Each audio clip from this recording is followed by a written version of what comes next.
Igreja, graça e paz, amém? Graças a Deus, que bom estarmos aqui na casa do Pai nessa noite, louvando, exaltando e glorificando o nome do Senhor, porque em todo tempo Deus é bom, glória a Deus. Gostaria que você abrisse a sua Bíblia, nós vamos ler na segunda carta de Paulo aos Coríntios, no capítulo 3, do versículo 1 ao versículo 6. Segunda carta, capítulo 3, nós iremos ler até o versículo 6.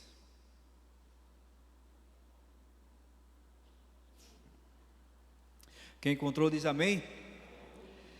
Será que com isso estamos começando a nos recomendar a nós mesmos novamente? Será que precisamos, como de alguns, de cartas de recomendação para vocês ou da parte de vocês? Vocês mesmos são a nossa carta, escrita em nosso coração, conhecida e lida por todos. Vocês demonstram que são uma carta de Cristo, resultado do nosso ministério, escrita não com tinta, mas com o Espírito do Deus vivo. Não em tábuas de pedra, mas em tábuas de corações humanos. Amém? Glória a Deus. Vamos então orar. Vamos ler até o 3, vamos ler até o 6, são os 6 versículos. Tal é a confiança que temos diante de Deus por meio de Cristo. Não que possamos reivindicar qualquer coisa com base em nossos próprios méritos, mas a nossa capacidade vem de Deus. Ele nos capacitou para sermos ministros de uma nova aliança, não da letra, mas do Espírito, pois a letra mata, mas o Espírito vivifica. Glória a Deus. Eu só passar aqui o telefone para a Luciana. Nosso pequeno ficou em casa com febre, e aí não sei como é que vai estar, se precisar a gente está. Ela está ali com o telefone para orientar alguma coisa. Meus amados, nós vamos pensar nessa noite sobre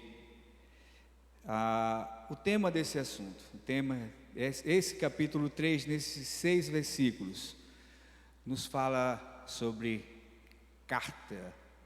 A palavra de Deus nos incomoda, assim, a pensarmos como que somos. A palavra de Deus nos diz que nós somos uma carta viva e aberta, acessível e disponível para qualquer pessoa. O cristão, ele é uma carta viva e aberta, sem senha, onde todo mundo pode ler essa carta. Nas grandes empresas, para falarmos com alguém, para entrarmos numa empresa, para andarmos dentro de uma empresa, é necessário que nós tenhamos um crachá que nos identifica. Quando nós estamos numa feira, vamos a uma feira de negócios, vamos a um ambiente assim, ou encontramos pessoas do comércio, vendedores ou empresários, vamos visitar uma empresa ou qualquer outro ambiente, nós temos um cartão de visita, e aí nós pegamos o nosso cartão, entregamos para aquela pessoa, e aquela pessoa vai e passa o dela. Então, somos, no mundo, no geral, nós temos essa troca, digamos assim. Na palavra do Senhor, na casa do Senhor, não é diferente. No tempo de Paulo, não só no tempo de Paulo, mas não muito tempo atrás, as pessoas também precisavam de cartas de recomendação. As pessoas, por exemplo, trabalham numa empresa e vai para um outro lugar. Então, uma pessoa responsável que era conhecida da outra empresa fazia uma carta, entregava a pessoa, e a pessoa chegava lá e entregava essa carta como fosse a sua autorização. A quem enviou estava autorizando você, a pessoa a receber você, como se fosse uma pessoa sua, de quem enviou, uma pessoa de confiança. E a palavra de Deus também é assim. O cristão também é assim. O cristão também é uma carta viva, aberta. E não é necessário que nós tenhamos uma carta de apresentação, porque a nossa vida, ela deve ser uma carta de apresentação. A nossa vida, ela deve ser uma carta aberta, onde as pessoas possam ler e possam achar conteúdo nessa carta. Nós não fomos chamados, o Cristo não morreu na cruz simplesmente por morrer, porque fracassou, o plano B não tinha. Não, ele só tinha um plano, não tinha outro, ele tinha um plano só, e o plano era exatamente fazer o que fez, e assim nos dá acesso ao céu. Ou seja, através da morte de Cristo, nós temos acesso aos céus, recebemos essa carta de acesso ao céu, e quem nos entregou a carta foi o próprio Senhor, foi o próprio Jesus que nos deu essa carta de acesso. Então, a questão aqui era que um grupo bem grande de judeus, de judaizantes, tinham saído de Jerusalém, tinham ido para Corinto, provavelmente tinham forjado algumas cartas de apresentação. Chegando então na igreja lá de Corinto,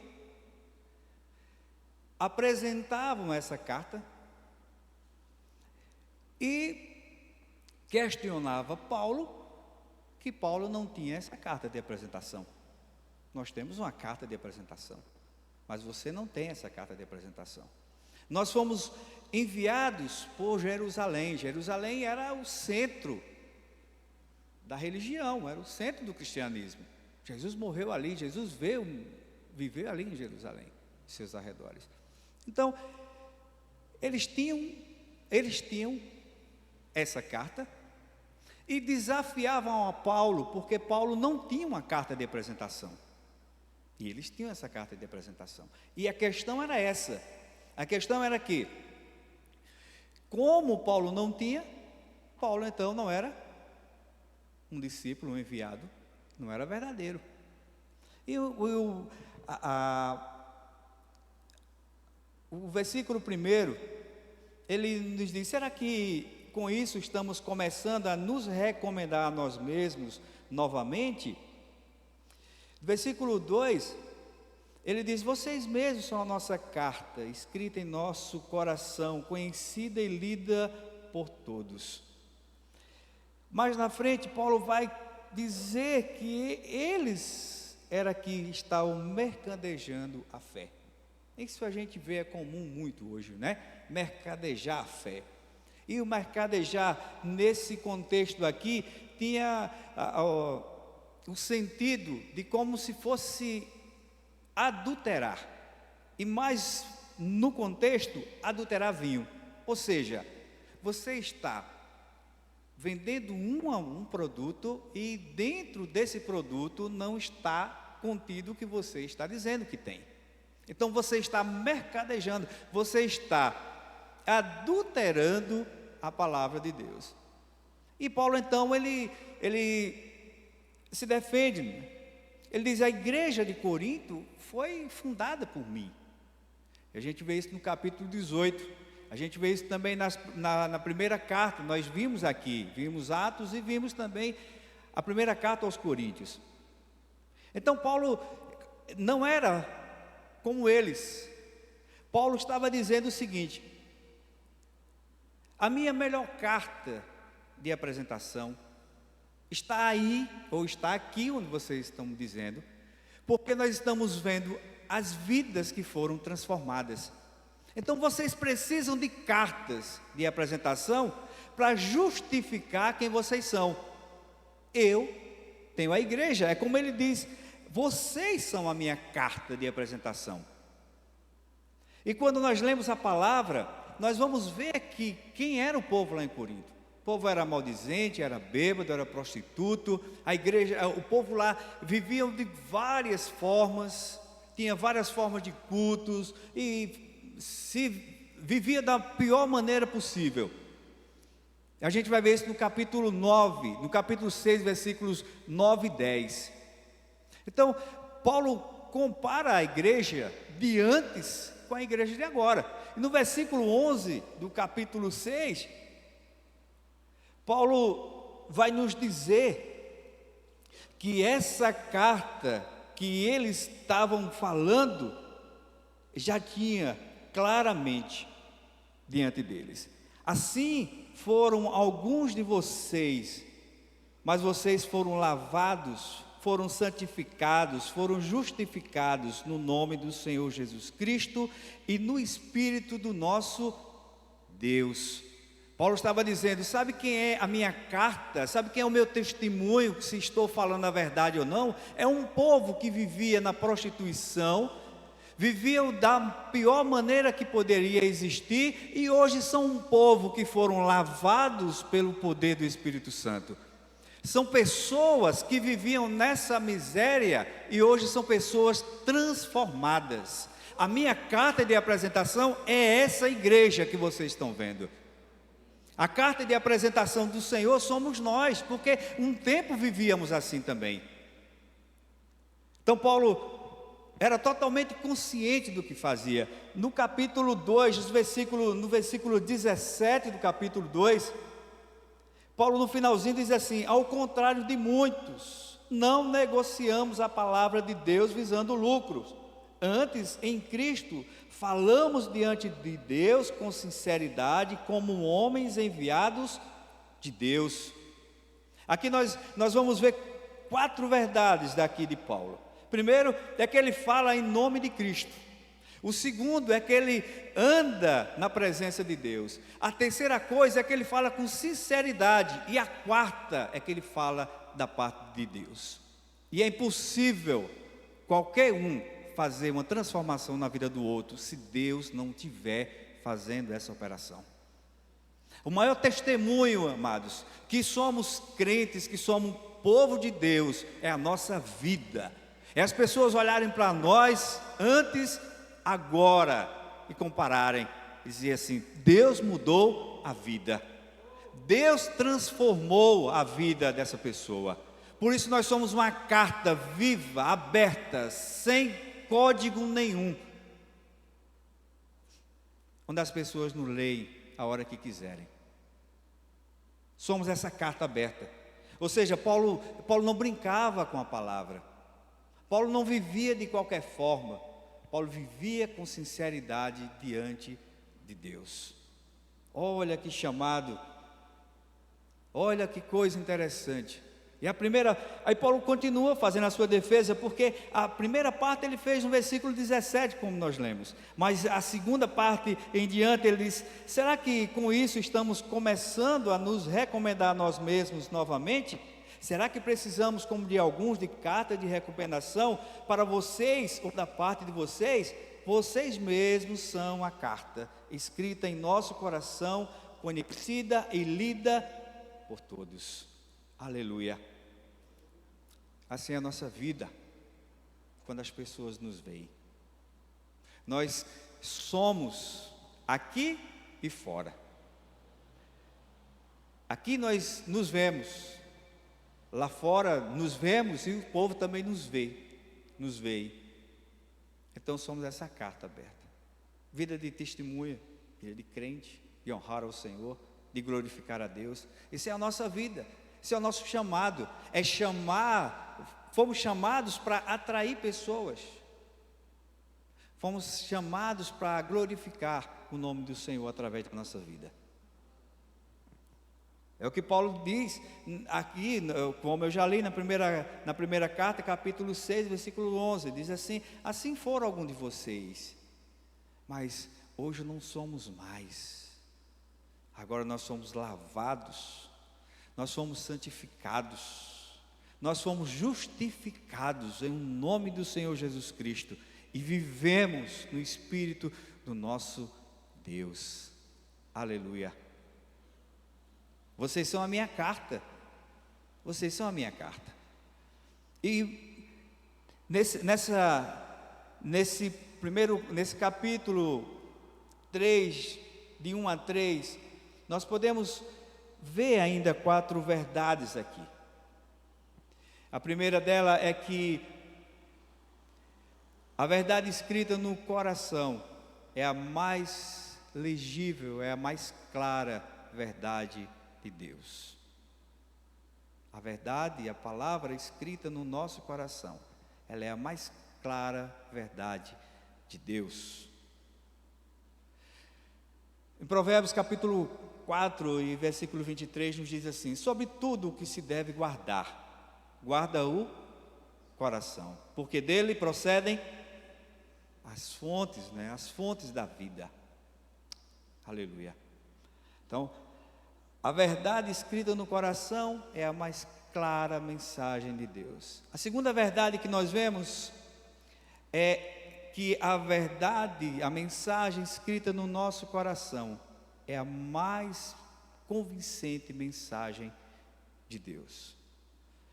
Aí no texto nos diz, em Ezequiel capítulo 36, versículo 26, diz assim: dar-vos-ei coração novo, e porei dentro de vós o meu espírito novo, e tirarei o coração de pedra, e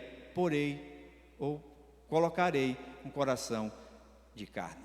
Ezequiel 36, 26. A mensagem, a carta, o evangelho,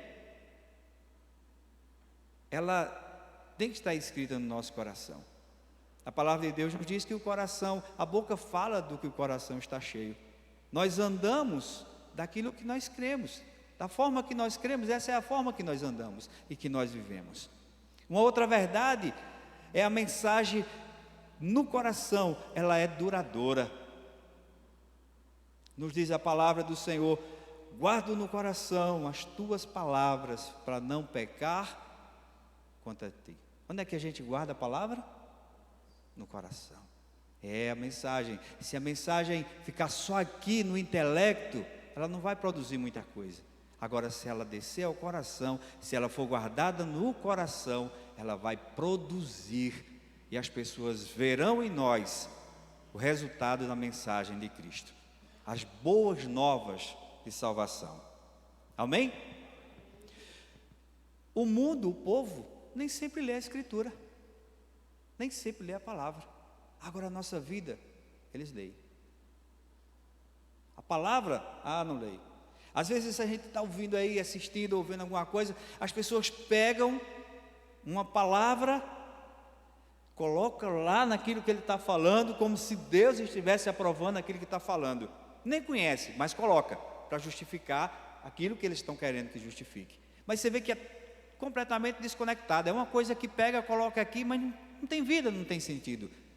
Porque a palavra de Deus, ela tem que descer ao coração, e quem faz viver essa palavra, dá vida, floresce essa palavra, é o Espírito Santo de Deus.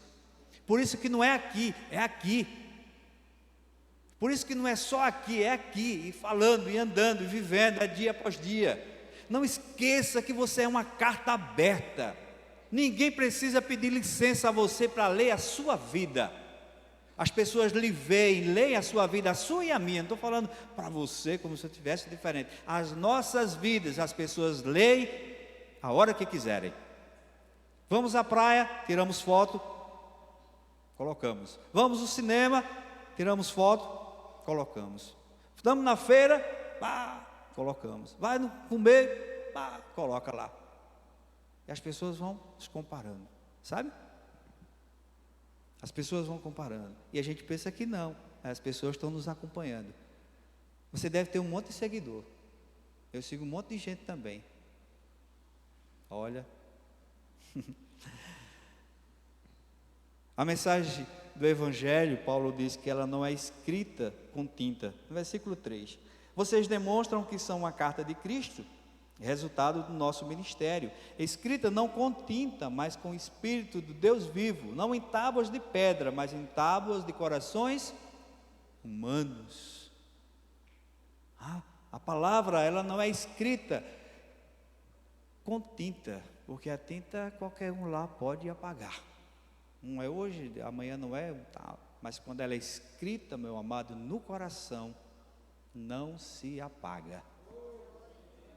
Não se apaga, porque é Deus que escreve. É o Espírito Santo que escreve, que autentica a palavra no nosso coração. E aí recebemos a palavra, guardamos e vivemos ela. Vivemos na esperança de um dia nos encontrar com o Senhor. E é interessante que a Nova Jerusalém, a gente fica ruas de ouro, de cristal, tal. O importante da Nova Jerusalém não é a casa, não é a rua, não é o ambiente, mas o importante da Jerusalém celestial é o Senhor. A gente fica tão preocupado em morar, a gente vive tanto nesse mundo, e trabalhando para conseguir, para comprar, que a gente fica preocupado em ir para Jerusalém, para a gente morar numa rua de cristal, para a gente andar, para a gente viver naquela belezura lá, sabe? O importante da Jerusalém celestial é o Senhor. Tem tanta gente com tantos bilhões, mas é tantos bilhões que ele não sabe nem o que fazer de tantos bilhões que tem. Mas não tem o Senhor. Só tem o bilhão, trilhão, mas não tem o Senhor. Nós não temos nada disso. Aqui ninguém tem bilhão aqui, eu acho. Mas temos o Senhor. Temos tudo. Tudo nós temos. Absolutamente tudo. Somos ricos. Somos filhos do Deus Criador de todas as coisas. Jeremias nos diz assim, 31, a partir do 31 ao 34. Estão chegando os dias, declara o Senhor, quando farei uma nova aliança com a comunidade de Israel e com a comunidade de Judá. Não será como a aliança que fiz com os seus antepassados, quando os tomei pela mão para tirá-los do Egito. Porque quebraram a minha aliança, apesar de eu ser o Senhor deles, diz o Senhor. Esta é a aliança que farei com a comunidade de Israel, depois daqueles dias, declara o Senhor. Porei a minha lei no íntimo deles, e a escreverei nos seus corações. Serei o Deus deles, e eles serão o meu povo. Ninguém mais ensinará ao seu próximo, e nem ao seu irmão, dizendo, conheça ao Senhor, porque todos eles me conhecerão, desde o menor até o maior, diz o Senhor. Aleluia. Essa é a nossa riqueza, sabe? Isso é o maior tesouro que nós podemos ter, é conhecer ao Senhor. Amém? Então, o resultado de quem é cristão é analisado pelos de dentro e pelos de fora. Somos observados todo o tempo, porque nós temos o nome de cristão. Ultimamente não se foi tão fácil assim dizer, falar em cristão. Eu sou cristão, eu sou cristão, cristão gospel, gospel cristão, Mas e aí? E aí? E a carta, quando for ler, como é que está o cristão nessa carta? Quando o Evangelho entra na nossa vida, ele nos transforma. Assim, quando nós estamos em casa, nós somos cristãos. Quando nós estamos com a família, nós somos cristãos. Quando nós estamos trabalhando, nós somos cristãos. Quando nós estamos passeando, nós somos cristãos. Para onde quer que nós estejamos indo, somos cristãos. Essa é a diferença de quem conhece o Senhor. E aí é o desafio, né? Conheçamos e prossigamos em conhecer ao Senhor. Assim escreveu Oséias. Paulo nos diz ainda, finalzinho, versículos 4, 5 e 6. Tal é a confiança que temos diante de Deus por meio de Cristo. Não que possamos reivindicar qualquer coisa com base em nossos próprios méritos, mas a nossa capacidade vem de Deus. Ele nos capacitou para sermos ministros de uma nova aliança, não da letra, mas do Espírito, pois a letra mata, mas o Espírito vivifica. Glória a Deus, glória a Deus. É interessante que quando a gente vê isso aqui, Paulo falando da confiança que temos diante de Deus, e Paulo fala do meu evangelho, do nosso ministério, né? E que ele defende tanto e tanto e tanto, é como se Paulo assim estivesse sobressaindo sobre todos os outros. E a gente vai entender que Paulo não está se sobressaindo, não está querendo ser, não é? Quando a gente vai lendo o restante, a confiança que temos diante de Deus é por meio de Cristo. Tudo que falamos é por meio de Cristo. Foi Cristo que nos deu a confiança. E olha que Paulo tinha até uma bagagemzinha para falar, se ele quisesse aparecer dessa forma. Ele era judeu, ele era um fariseu, era filho de fariseu, conhecia, ele participava da mais rígida doutrina dos judeus, né? Passou 5 anos aí diante de uma sumidade que era Gamaliel. Era respeitado em toda Jerusalém, em toda a região. Gamaliel era o judeu que conhecia. Então Paulo conhecia a Torá, Paulo conhecia as leis, Paulo conhecia tudo. É por isso que ele diz assim, que é a lei que mata. A lei que mata, ele está falando da lei mesmo, da lei, dos 10 mandamentos.